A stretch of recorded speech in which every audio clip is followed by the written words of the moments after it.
কি রে বেটা? এ আবার কে? ও হ্যাঁ, তুমি তো মা। থাক থাক, তুই তো দেখি ভুলেই গেছিস আমাকে। বল এবার বাড়ি চল। ব্যান্ড পার্টি বাজাও।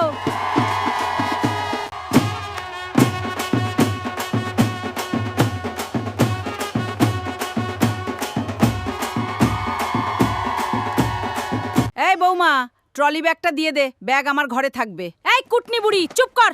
ছেলে এতদিন পরে বাড়িতে ফিরে টানাটানি শুরু করেছে। আরে আরে, তোমরা আবার ব্যাগ নিয়েই শুরু করলে নাকি? বাপরে বাপ, ফোনে যেমন ঝগড়া করতে বাড়িতেও তো ওরকমই ঝগড়া করছো। আমি যে কি করি, আমি ঘরে গেলাম, থাকো তোমরা। আরে তুমি রাগ করে কোথায় যাচ্ছ? আমি এত বছর পরে আসলাম বাড়িতে, তোমরা আমার খেয়াল নেবে, কি খাবো না কি করব সেগুলো দেখবে, তা না তোমরা ট্রলি ব্যাগ নিয়ে টানাটানি করছো। এই মাম্পির মা, নিতো আমার ব্যাটাটাকে রাগিয়ে দিলি। দেখ তো, এবার সে রাগ করে চলে গেল। সব দোষ তোর।